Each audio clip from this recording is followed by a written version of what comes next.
안녕하세요. 세상에 억울한 일 많다고 하는데 제 주변 사람 중에 제가 제일 억울한 상황이라 속풀이차 찾아왔어요. 어떻게 사람에게 이럴 수가 있는지 너무 황당하고 어이가 없어서 밤잠도 제대로 못 자고 있어요.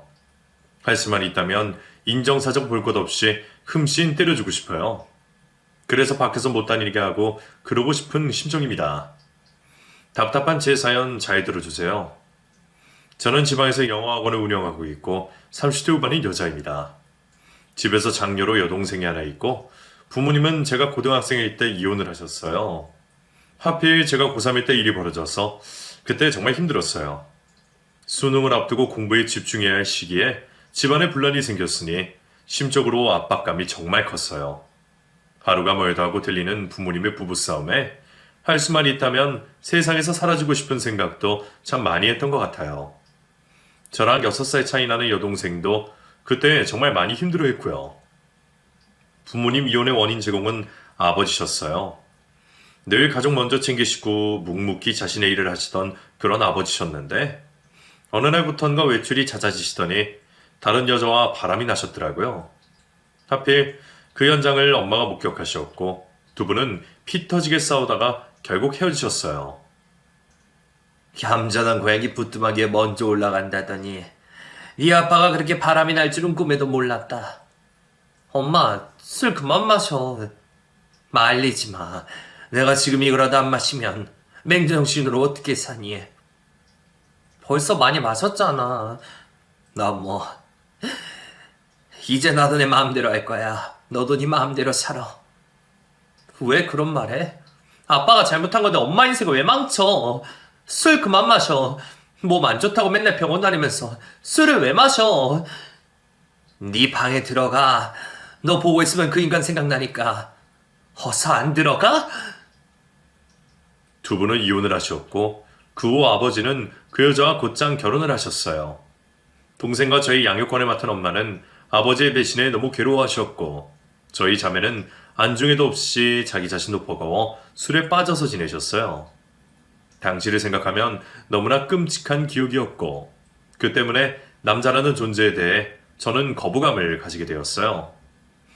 그토록 사랑해서 결혼하고 자식까지 낳았으면서 또 다른 사랑을 찾아 엄마와 자식까지 버린 아버지 덕분에 내 인생에 남자는 없다는 그런 생각을 가지게 되었죠. 집안이 풍비박산이 나는 와중에도 공부는 꿋꿋하게 해냈어요. 어쩜 그 순간에도 흔들리지 않고 수능 준비를 할 수 있었는지 제가 생각해도 저 자신이 정말 대단한 것 같아요. 그때 저는 스트레스 때문인지 약간의 강박 증상이 있었는데 저의 하루 공부 스케줄이 어긋나는 걸 견딜 수가 없었어요. 일주일 스터디 스케줄을 짜면 그 짜인 대로 움직여야 직성이 풀렸고 그렇게 했을 때 마음이 가장 편했어요. 그러니 부모님 일로 일탈하는 일은 저 자신에게 용납할 수 없는 일이었고요. 그러다 보니 자연스레 원하는 대학에 진학도 할 수 있었고 졸업 후 영어 강사를 하게 되면서 지금의 영어학원까지 운영하게 되었어요. 저희 집 형편이 그렇게 좋은 건 아니었어요. 부모님이 이혼하실 때 할아버지가 물려주신 3층짜리 건물은 엄마 소유가 되었는데 구축이라 1층만 세례받았고 2, 3층은 공실로 있었거든요. 어쩌면 세금이 더 나갈 수도 있는 그런 건물이었으니 생활비에 전혀 도움이 되지 않았어요. 하지만 그 건물의 담보로 대출을 받아 제 대학 등록금을 낼 수 있었으니 도움을 받긴 받았죠. 대학을 졸업한 후에는 제가 강사로 일하면서 여동생 학비를 보탰고 그때부터 지금까지 집의 금전적인 부분은 모조리 다 책임을 지고 있어요. 믿었던 남편에게 배신을 당한 엄마는 가장이 되면서 사회생활에 도전을 하셨지만 진득하게 일을 하시지 못하셨어요. 나름 남편 그늘에서 편하게 사셨는지 전업주부로만 생활하다가 일을 하러 나간 거였고 그래서 적응을 잘 못하셨죠. 무엇보다 일터에서 무시받는 걸 못 견뎌 하셨어요. 같이 일하는 사람과 싸우던 손님과 싸우던 꼭 트러블이 있었으니 결국에는 몇 달 못 가 그만두는 거죠. 니들 구석이라곤 구축 건물 하나가 전부인데 엄마가 경제활동을 못하시니 나머지는 전부 제 몫이었어요. 그냥 직장생활만으론 감당할 수가 없었어요. 하필 동생이 또 공부머리가 있어서 의대를 지원하고 싶다는 의사를 비췄기에 제가 돈을 더 많이 벌어야 했어요. 아직 영어 강사로 일을 하고 있을 때 동생 의대 입학금에 등록금까지 너무 버거웠던 적이 있어요. 그때 아버지를 찾아가 도와달라고 했었죠. 저도 정말 찾아가고 싶지 않았는데 머리 좋은 동생을 재수하게 두고 싶지 않아서 찾아간 거였는데 그때 한 번 더 아버지한테 큰 실망을 하고 말았어요. 축하드려요. 그렇게 바라시던 아들이라면서요? 아, 들었니? 듣고 싶지 않았는데 고모가 전화 와서 알려줬어요. 그랬구나. 너 어릴 때 모습이랑 많이 닮았더라. 그럴 리가요. 엄마가 다른데. 아니야, 정말 많이 닮았어. 웃는 모습이 딱 너 어릴 때 모습이야. 네. 내 아버지 입에서 다른 여자가 낳은 제 동생 얘기 듣는데 정말 기분이 못 같았어요. 아버지라고 부르고 싶지도 않은 제 마음을 아시는지 모르시는지 계속해서 태어난 아이 얘기를 하시는데 정말 귀를 막고 싶은 심정이었죠. 하지만 동생의 입학금을 부탁드려야 하는 상황이니 잠자코 하는 얘기를 다 들어야 했어요. 돌잔치 때 시간이 되면 와라. 와서 밥도 먹고 그래, 어? 시간 보고요. 저기 아버지. 그래. 할 말 있으면 해라. 저기 지연이 이번에 의대 합격한 건 아시죠? 입학금 좀 보태주세요. 입학금? 네 엄마는 뭐하고? 엄마 이번에도 일 그만뒀어요. 평생 주부만 하다가 일하러 나가는 게 힘드신가 봐요. 에이, 힘들어서 참고 해야지. 누구는 재미있어서 일하는 줄 아니? 나 네 엄마랑 이혼할 때 할아버지 건물 포기한 거 니들 양육비나 대학 등록금으로 포기한 거야. 그런데 무슨 돈을 달라는 거야? 오래된 건물이라서 새도 안 들어와요. 그리고 저 대학 갈 때 이미 대출 다 땡겼어요. 그건 네 엄마가 알아서 해야 할 일이지. 나는 네 엄마랑 이미 계산 끝났다. 아버지, 돈 얘기하려고도 찾아오지 마. 그럼 나는 가마. 뒤늦게 가진 아들 자랑은 신나게 했으면서 딸 등록금 얘기에는 어찌나 찬바람이 부는지 돈 얘기하려면 찾지 말라며 매정하게 돌아서는 아버지를 보면서 홀로 눈물을 삼켜야 했어요. 세상가 가셔서 50평이나 되는 신축 아파트에 신혼살림 차린 걸 뻔히 아는데 아버지는 절대로 돈이 없는 사람이 아닌데 딸들한테 이렇게도 야박하게 구시나 싶어 진짜 원망스럽더라고요. 혼자 카페에 남아 서러운 마음 진정시키고 일어서는데 그때 다짐했어요. 다시는 아버지 찾지 않겠다고. 무슨 일이 있어도 아쉬운 소리 절대로 하지 않겠다고요. 그렇게 결심을 했어요. 그때부터 돈을 더 벌 수 있는 방법에 대해 고민을 했어요. 강사 생활 뻔하고 시간에 매여서 큰 돈 못 벌겠다는 생각이 강하게 들어서 내 학원을 차려야겠다고 결심을 했죠. 그래서 강사 생활하면서 조금씩 준비를 했고 경비를 줄이기 위해 할아버지가 주신 건물에 학원을 차리게 되었어요. 엄마는 학원 강사하다가 적당한 남자 만나서 시집 가면 되지 왜 이렇게 일을 벌리냐며 잔소리 하셨지만 제가 꼭 학원 차리겠다고 고집을 부리자 포기를 하시더라고요.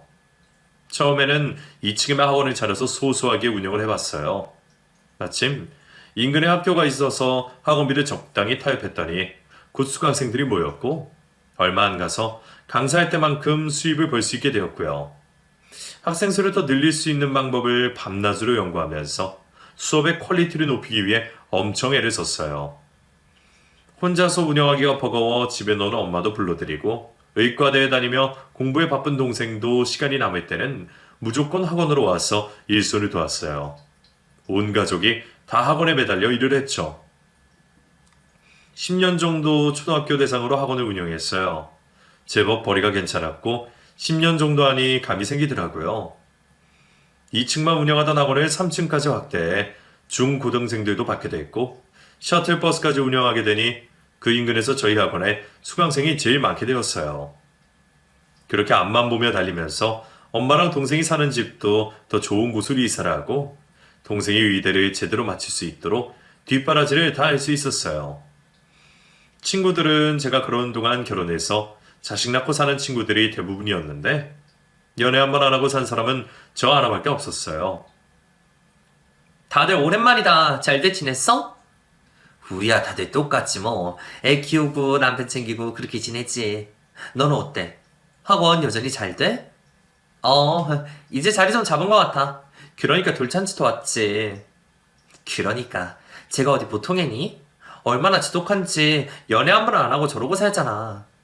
어쩔 땐 네가 제일 부러워. 말로만 듣도 골드미스 아니냐 네가? 부럽긴 뭐가 부러워. 니들은 결혼도 하고 자식도 있는데 나는 너네가 더 부럽다. 절대로 부러워하지 마. 수연이 너는 결혼도 하지 마. 결혼하면 다 우리 꼴 나는 거야. 그래, 결혼하고 애 낳는 순간 내 이름 석자는 세상에 없어지는 거야. 다시 태어나면 나는 혼자 살 거야. 정말로. 나도 수연이처럼 골드미스 할 거야. 명품 가방에 외제차에 얼마나 좋니? 농담은? 친구들 모임에 나갈 때면 저더러 골드미스라면서 부러워하는 애들이 많았어요. 그 앞에서는 그저 웃으며 앉아있다가 왔지만 제 속은 웃을 수가 없었어요.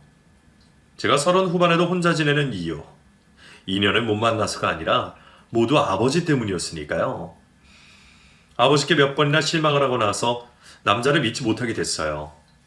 딸내미 인생 엄마 닮는다는데 결혼하게 되더라도 남편이 배신하지 않을까 걱정하며 살 것 같기도 했고요. 무엇보다 경제적인 부분을 제가 책임지며 살다 보니 더욱 내 인생에 깊이 있게 생각해 볼 시간도 없었죠. 타이로 자이로 저는 남자를 멀리하게 됐어요.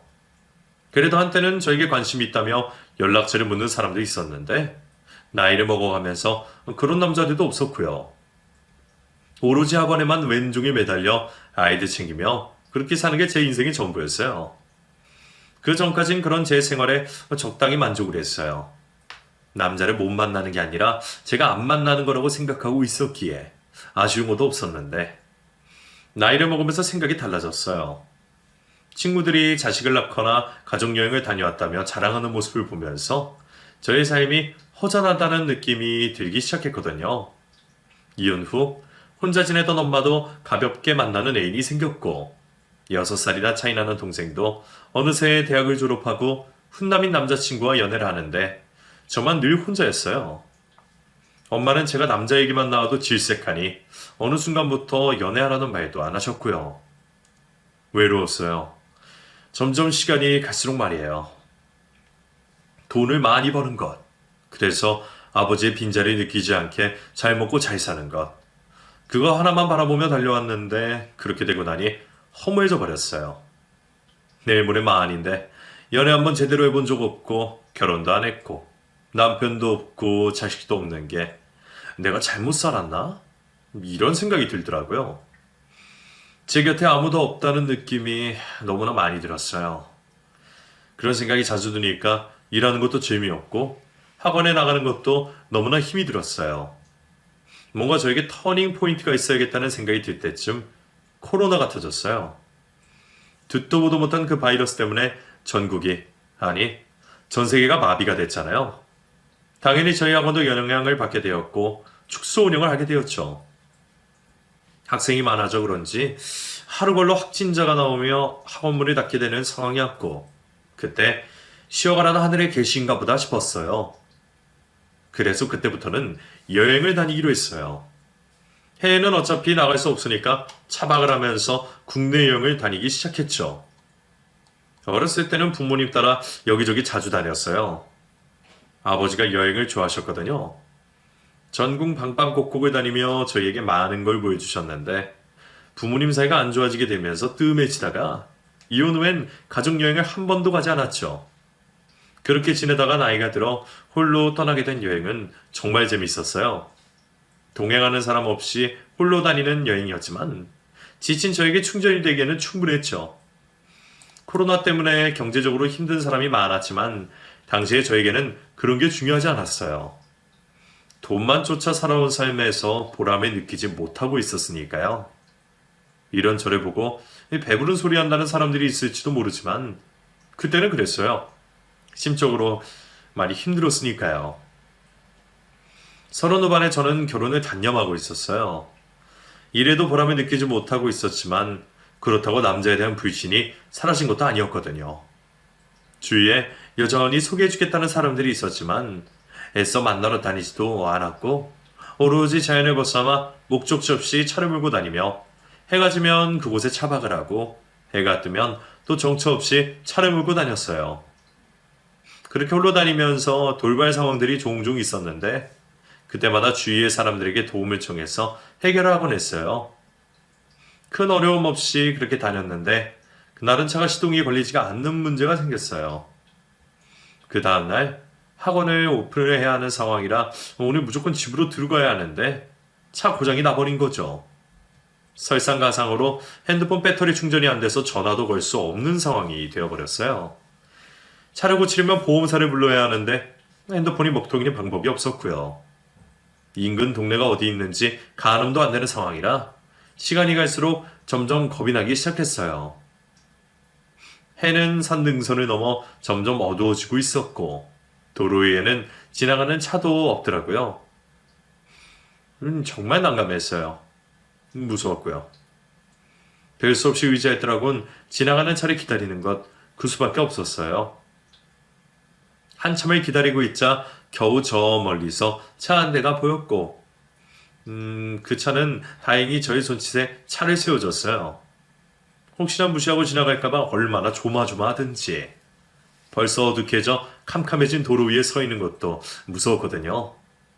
멈춘 차가 비상 깜빡이를 켰고 너무나 반갑게 그 차로 뛰어갔어요. 안녕하세요. 죄송한데 저 좀 도와주세요. 운전자는 젊은 남자였어요. 얼핏 보기에 저보다 어려 보이는 낯선 남자였지만 인상이 좋았고 목소리도 차분해서 경계심이 조금 누그러지더군요. 제가 도와드릴게요. 이렇게 한적한 곳에서 많이 놀라셨겠어요. 네, 몇 시간 동안 차도 지나가지 않아서. 그래도 다행이에요. 차를 세워주셔서. 그냥 지나칠 수 있나요? 도와드려야죠.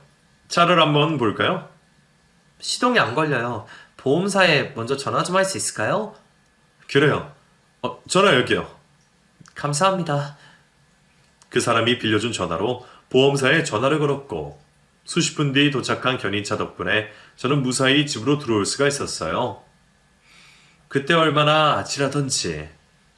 사람 없는 곳만 찾아다니며 차박을 했었는데 그게 제 발목을 잡을 줄은 꿈에도 몰랐어요. 일이 안 되려니 핸드폰까지 방전되어 버리고 그날 그 사람을 만나지 않았다면 그 뒤로도 몇 시간이 더 어두컴컴한 곳에서 덜덜 떨고 있었을지도 모르는 일이었고요. 가로등도 없는 지방 국도 위에서 보낸 그 순간은 다시는 경험하고 싶지 않은 그런 순간이었어요. 어쨌거나 덕분에 집에 잘 돌아오게 된 저는 그 사람에게 따로 연락을 해서 밥을 한 끼 사기로 했어요. 사람이 도움을 받았으니 감사 인사는 제대로 해야 된다는 생각이에요. 그렇게 따로 만나게 된 저희는 식사를 하면서 많은 대화를 하게 됐어요. 남자들과 잘 어울리지 못하는 저도 그날따라 말을 많이 하게 됐고요. 수현씨 대단한데요? 우리 동네에서 그 학원 모르는 사람이 없잖아요. 대단하긴요. 그냥 애들 가르치는 영어 학원인데요. 그저 그런 학원 아니잖아요. 그 학원 덕분에 거기 상권도 많이 좋아졌을걸요? 자꾸 그러지 마세요. 저 부끄러워요. 생각해볼수록 우리 보통 인연이 아닌 것 같아요. 그 국도에서 마주친 것도 그렇고 우리가 같은 동네 주민인 것도 그렇고 그렇네요. 신기해요. 저는 자꾸만 인연인 것 같은데요. 네? 인연이요? 정말 신기하게도 그 사람이 사는 곳이 우리 동네였어요. 지방에 업무차 갔다가 돌아오는 길에 저랑 마주치게 된 거였는데 그렇게 인연이 이어지게 된 거였죠. 우연히 겹치면 인연이라면서 신이 나서 얘기하는 모습을 보면서 저도 싫지만은 않았어요. 남자랑 단둘이 있는 것도 싫어하는 제가 그렇게 식사에 대화까지, 그것도 편한 마음으로 그 자리에 있을 수 있다는 게 정말 나에게 이 사람이 인연인가 하는 생각도 살짝 들었죠. 우리는 식사 후에 자리를 옮겨 가볍게 맥주 한 잔에 더했어요. 약간의 알코올이 들어가서 그런지 긴장이 풀어진 저는 제 이야기를 하게 됐고 그 사람은 가만히 얘기를 들어줬어요. 원래 낯선 사람 앞에서는 개인적인 이야기를 절대 안 하는 저였는데 그날은 무슨 바람이 들어서인지 고등학생 때 부모님의 이야기까지 모두 하게 되어버렸죠. 제 얘기를 참 진지하게 들어주는 그 사람 모습에 마음이 풀어졌던 것 같아요. 그래서 그렇게 속 이야기를 하게 된 것 같고요. 제 이야기가 끝나고 그 사람도 자신의 얘기를 해줬는데 그 사람도 저처럼 가장의 역할을 하느라 연애를 한 번도 한 적이 없다고 했어요. 정말이에요? 진짜 연애를 한 번도 한 적이 없어요? 정말이요. 신기하죠? 나도 수현 씨가 연애 경험이 없다고 해서 깜짝 놀랐어요. 나 같은 사람이 또 있다니. 웃겨요. 요즘 시대의 가족 때문에 내 인생을 포기하는 거 다들 이해 못 하더라고요. 좀 그렇죠.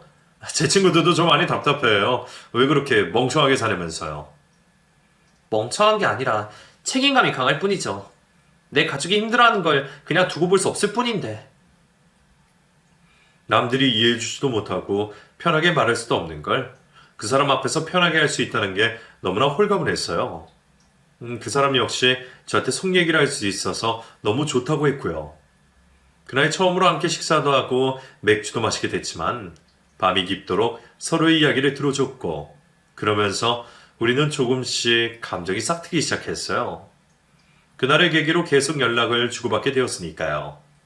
얼마나 뒤 우리는 연인이 되었고 제 주위 사람들은 그 소식에 다들 깜짝 놀랐죠. 특히 엄마가 제일 크게 놀랐어요. 엄마는 평생 제가 혼자 살 줄 알았다면서 저를 구제한 은인이 누구냐며 얼른 얼굴 보이라고 난리셨어요. 동생도 마찬가지로 언니가 연애를 한다니 그제야 마음이 놓인다는 말을 했고요. 나는 언니가 평생 혼자 산다고 할까봐 얼마나 걱정했는지 몰라. 혼자 살아도 되지 뭐, 요즘 세상에. 근데 연애해보니까 둘이 더 좋은 것 같다? 그치. 어쩐지 요즘 자꾸 이뻐진다 했어. 정말? 나 예뻐졌어? 완전 딴 사람 됐다니까? 내 동생 용돈 좀 줘야겠는데? 이왕이면 두둑하게 줘, 원장님? 혼자가 편하다고 생각했어요. 그러면 배신당할 일도 없고 마음 아플 일도 없으니까요. 그런데 이 사람을 만나고는 혼자보다 둘이 낫다는 걸 깨닫게 되었고 이 사람이 나에게 인연이란 생각이 강하게 들었어요. 무엇보다 저처럼 가족을 책임지기 위해 열심히 살았고 제가 첫 여자라는 것에 더 믿음을 가질 수가 있었죠. 또 엄마랑 동생에게 인사차 만나게 됐는데 둘 다 사람이 너무 좋다고 해줘서 거기에 또 믿음이 갔어요. 제 눈에만 좋은 사람으로 보이는 게 아니었으니 그래서 더 믿게 됐던 것 같아요. 연애하면서 참 행복했어요. 저는 첫연애잖아요. 그 사람의 연락이 기다려지고 만나면 좋고 헤어지기 너무 아쉽고 늦은 나이에 사랑이라는 것에 푹 빠져버린 거예요. 원래 늦게 배운 도둑질이 나이 센 줄 모른다잖아요. 제가 딱 그 짝이었죠. 이 사람이라면 간도 쓸개도 다 줄 수 있겠다 싶어 저는 더 잘해줬어요. 평범하게 직장생활하는 사람이라 솔직히 벌이가 제가 더 나았거든요. 입고 다니는 옷들이 죄다 후줄근해서 옷이며 신발이며 시계까지 맞춤으로 해주고 심지어 차도 제가 타던 거랑 바꿔서 타게 해줬어요. 그 사람 직장으로 찾아간 적이 있었는데 상사한테 깨지는 걸 우연히 보게 됐거든요. 그게 얼마나 속이 상하던지. 마음 같아선 새로 차도 사주고 싶었지만 결혼도 하기 전인데 너무 과한가 싶어서 제가 타던 외제차를 그 사람에게 주고 그 사람이 타던 차를 제가 타고 다녔어요. 그렇게라도 챙겨주고 싶었어요. 이럴 필요 없어. 내 차도 멀쩡한데 왜? 그냥 난 학원에 있으니까 차 탈 일 별로 없어. 그러니까 내 차 타고 다녀. 괜찮은데.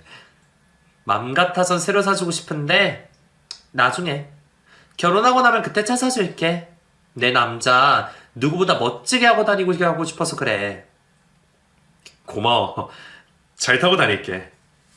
고맙긴.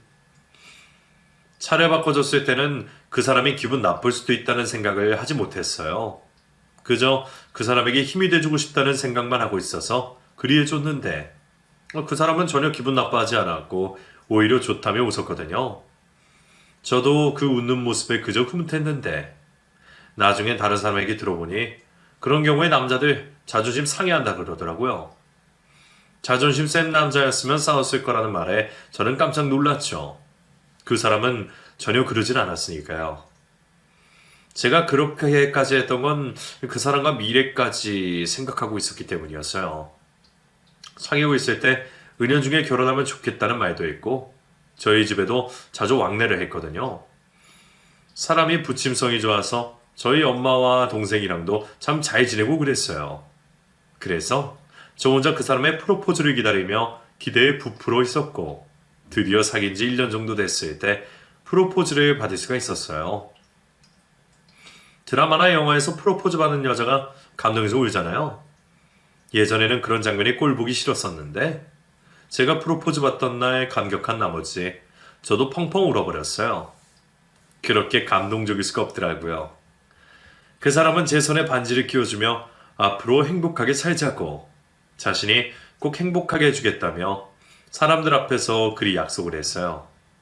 그날 저는 세상에서 제일 행복한 여자가 되었고 우리의 행복한 미래를 의심하지 않았어요. 그렇게 감동적인 프로포즈를 받았으나 어쩐 일인지 6개월이 지나도록 결혼에 대한 구체적인 이야기가 없었어요. 다른 생각이 있겠지 하며 기다렸지만 도통 얘기를 꺼내지 않길래 제가 재촉을 했고 그 사람 가족들을 한 번도 본 적 없는 것부터 말을 꺼냈죠. 우리 집에는 자주 오가면서 그 사람 식구들은 한 번도 본 적이 없었거든요. 심지어 친구도 만난 적이 없었고요. 조금씩 이상하다는 느낌이 들기 시작했어요. 그러자 그 사람이 부모님께 인사드리자고 드디어 말을 했고 본격적으로 결혼 준비를 할 수 있겠다고 생각했어요.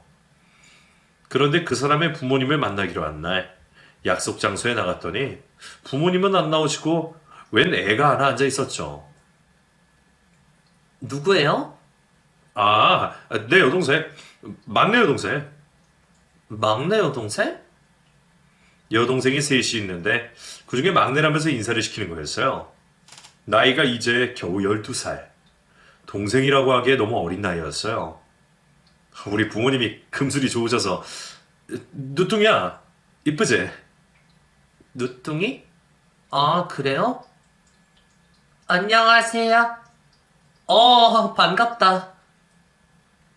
분명 부모님이 나오신다고 했는데 온데간데 없고 초등학생 여동생과 함께 식사를 하게 됐어요. 말과 다른 상황에 화가 났지만 아이 앞에서 싫은 티를 낼 수도 없어 묵묵히 밥을 먹고 있는데 마주 앉은 그 둘을 보고 있자니 오빠 동생 사이가 아니라 부녀지간으로 보이는 거죠. 나이 차가 많으니 그럴 수도 있지만 그 장면 썩 좋게 보이진 않았어요. 게다가 미래의 시누이가 될 그 아이가 저를 쳐다보는 시선이 상당히 삐딱했거든요. 우리 오빠보다 나이가 많다고 하던데 연하 킬러세요? 연하 뭐? 야, 나 어른한테 무슨 말버릇이야. 왜? 내가 뭐 욕했어? 연하 킬러가 어때서? 그런 말 하는 거 아니야. 연하 킬러. 아줌마, 돈 많아요? 아줌마? 네, 연하랑 결혼하려면 돈이라도 많아야 되는 거 아니에요? 예.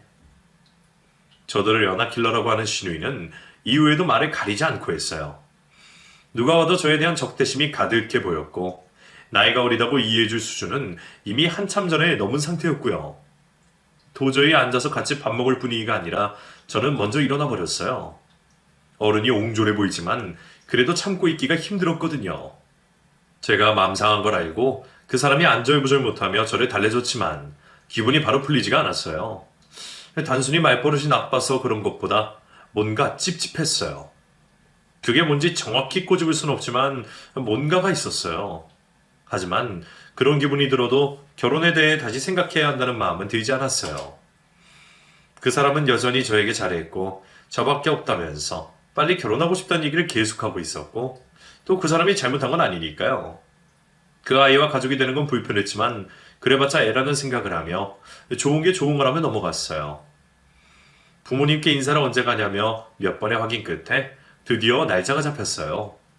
예비 시댁으로 인사를 가게 되었죠. 그날 얼마나 긴장이 되던지.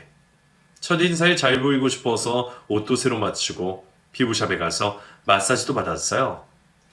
백화점에서 선물도 사며 만반의 준비를 하고 방문을 하게 됐어요. 남의 부모님께 인사를 드리는 건 처음이라 긴장을 많이 했는데 두 분은 친절하게 저를 맞이해 주셨고 그날 그 사람의 동생들, 즉 미래 시누이들도 저를 반갑게 맞아줬어요. 딱 한 사람, 막내 시누이만 빼고요. 여전히 도끼 눈을 하고 저를 쳐다보고 있는데 그날은 그냥 무시해야겠더라고요. 나이 차가 많이 나서 그 사람이 잘 챙겨줬다는 말을 들어서 왠지 이해도 갔거든요. 자기 오빠를 나한테 뺏긴다는 생각에 그러는 것 같았어요. 어린애 같은 심성에 역시 어리구나 하며 넘겼어요. 밥을 먹으면서도 저쪽으로는 쳐다도 안 보고 식사 후에는 방에 들어가서 나오지도 않았죠. 내 남편 될 사람을 갖고 신우이랑 신경절할 줄은 꿈에도 몰랐어요. 시간을 두고 가까워져야겠다 그리 생각하며 인사를 드리고 그 집에 나서려는데 갑자기 막내 신우가 저에게 뭔가를 내밀었어요. 새언니, 선물이에요. 집 가서 열어봐요. 어머, 정말요? 고마워요. 이런 거 다 챙겨주고. 별거 아니에요. 보면 깜짝 놀라겠지만. 나도 다음에 볼 때는 선물 준비할게요. 그러시던지. 여전히 퉁명스럽게 저를 대했지만 선물까지 준비한 걸 보면 잘 지낼 가능성은 있다고 생각하며 그 집을 나섰어요. 그 사람이 선물이 뭔지 궁금하다고 했지만 집에 가서 풀라고 했으니 절대로 열지 않았고요. 예비시댁 식구들이 다들 친절하게 대해줘서 그날 기분이 좋았어요. 새로운 가족이 될 사람들이 다 좋아 보였으니까요. 집에 도착한 저는 막내 신우가 준 선물을 기분 좋게 풀었어요. 무슨 선물이 나올까 엄청 기대하며 풀었는데 그 안에는 미니 사진첩이 들어있었어요. 웬 사진첩인가 의아해서 한 장씩 넘기는데 세상에 전혀 예상하지 못한 사진이 찍혀있더군요. 그 사진은 막내 신우의 성장 사진첩이었어요. 갓난쟁이 때부터 최근 사진까지 시간대별로 정리가 되어 있었는데 어린 신우이의 모습에 미소가 저절로 지어졌죠. 왜 이런 걸 나에게 줬을까 생각하며 한 장씩 넘기는데 사진 속에 그 사람이 같이 찍혀 있었어요. 지금보다 애띤 그 사람의 얼굴을 보며 흐뭇하게 사진을 보는데 낯선 여자가 자꾸 등장하는 거죠. 100일 돌잔치 그리고 가족여행처럼 보이는 사진 속에는 어린 신우이를 안고 있는 낯선 여자가 계속 등장했고 그 곁에 선 그 사람의 모습도 함께였어요. 누가 봐도 아이의 부모 같은 포즈, 반복된 등장에 뭔가 이상하다는 생각이 들었어요. 더욱 이상한 건 그 사진첩 끝까지 신우이의 부모님, 시부모님의 모습은 한 번도 나오지 않았다는 겁니다. 사진첩 끝에는 메모가 있었어요. 더 알고 싶죠? 그럼 전화하세요. 막내 신우이가 쓴 게 확실한 메모. 저는 당장 전화를 걸었고 곧 상대의 목소리가 들렸어요. 이 사진첩 뭐니? 내일 학교 마칠 시간에 우리 학교로 오세요. 그럼 얘기해 줄게요. 너 지금 나 놀리는 거야? 제가요? 왜요? 저 그렇게 한가한 사람 아닌데요? 당돌한 예비 신우이의 목소리를 들으며 기가 찼어요. 학원을 운영하면서 많은 아이들을 봤지만 이렇게까지 당돌한 아이는 한 번도 본 적이 없었거든요. 그리고 사진 속 세 사람의 관계가 너무나 궁금했고 어떤 예감이 들었지만 애써 그 생각을 떨쳐냈어요. 그리고 다음날 학교 시간에 그 아이를 찾아갔죠. 이 사진 나한테 보여주는 의도가 뭐야? 먼저 그 사람이 누군지 안 궁금하세요? 아, 누군데? 우리 엄마 아빠예요. 뭐? 너 그게 말이 되니? 은한 씨는 네 오빠잖아. 아닌데, 우리 아빠인데. 뭐라고? 너 그 말 확실해? 너 책임질 수 있어?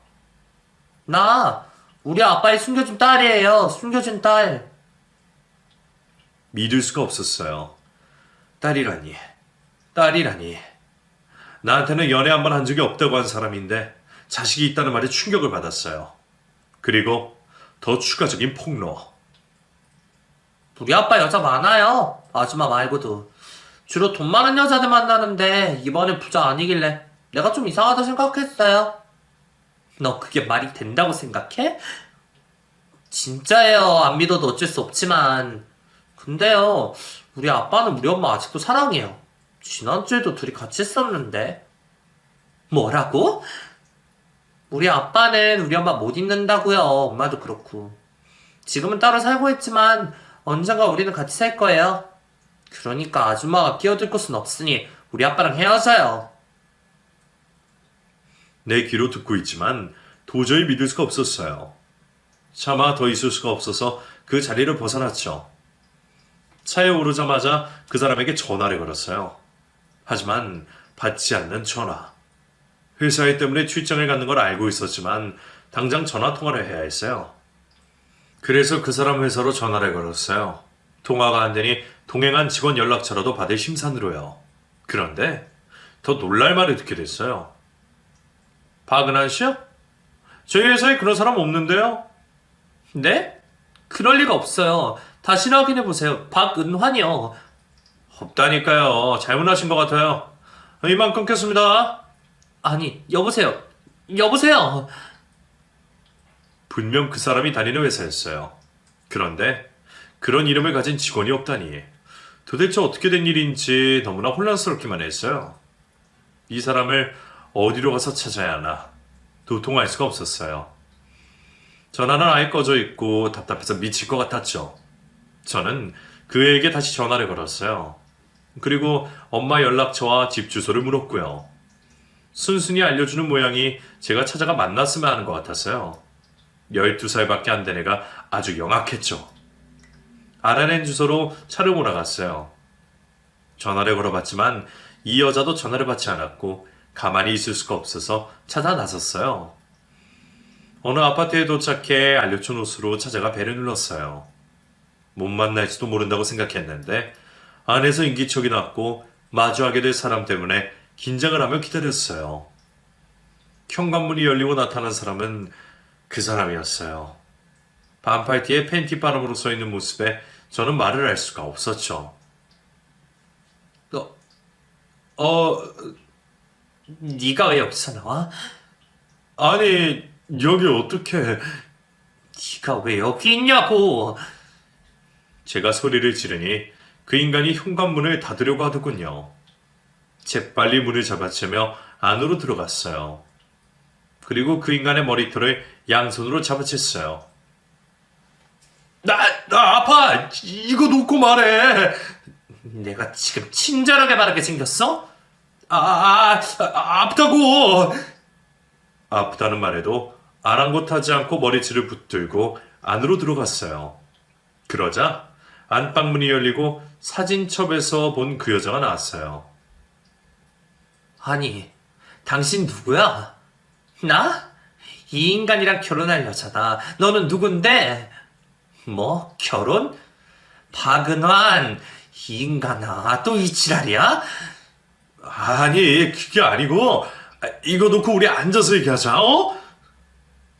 그 둘을 보고 있자니 이 인간 여동생이 말한 게 사실이구나 싶었어요. 여동생이 아니라 딸이 맞구나. 이 여자가 그의 엄마구나. 아직도 둘은 이렇게 만나고 있구나.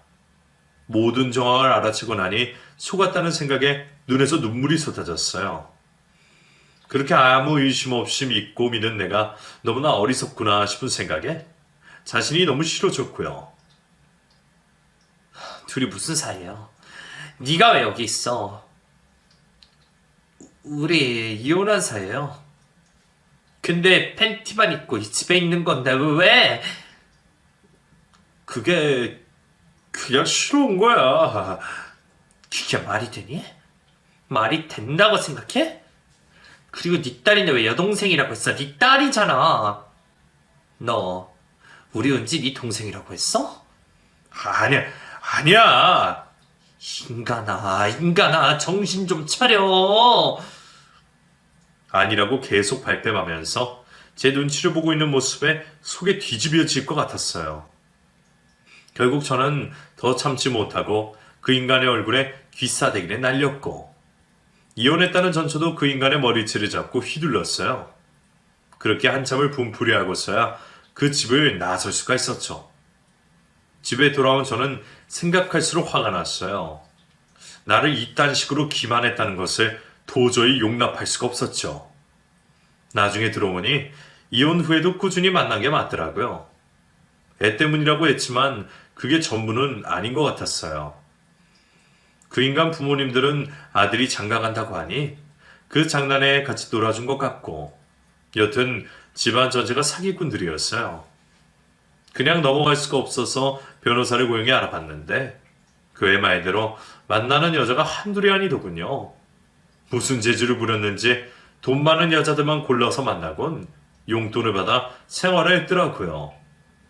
저에게 알려줬던 그 직장도 다니지 않으면서 재환심을 하려고 연기를 했던 거였더고요. 곱씹어 생각할수록 기가 차고 억울했어요. 그동안 그 인간이 해줬던 것들이 너무나 아깝고 할수록 있다면 다 돌려받고 싶었어요. 저희 엄마랑 동생도 이 사실을 알고 기가 차서 그 집에 쳐들어가자고 들고 일어났고요. 모든 게 밝혀지고 그 인간이 몇 번이나 저를 찾아와 무릎 꿇고 싹싹 빌었어요. 한 번만 용서해달라면서 받아달라는 말까지 하는 걸 보고는 정말 할 말이 없더라고요. 여전히 반성을 하지 않는구나 싶어서 결국 저는 그 인간을 고소했습니다. 혼인 비행자의 사기꾼으로요. 아주 상습범인 것이 제가 그냥 넘어가면 또 그러고 다닐 위인이었어요. 그래서 남을 속이는 게 얼마나 큰 죄가 되는지 톡톡히 알려주고 싶어요. 그동안 그 인간 때문에 버린 제 시간과 돈, 그리고 제 마음까지 모두 제자리에 돌리고 싶은 마음이 굴뚝 같아요. 아직 법적으로 대치 중이지만 꼭꼭 그 인간이 벌을 받았으면 좋겠어요. 그래야 제가 밤에 발 뻗고 잘 것 같아요. 억울한 제 이야기는 여기까지예요. 다소 정신없지만 끝까지 들어주셔서 고맙습니다. 제가 원하는 대로 일이 마무리될 수 있도록 응원 부탁드립니다. 감사합니다.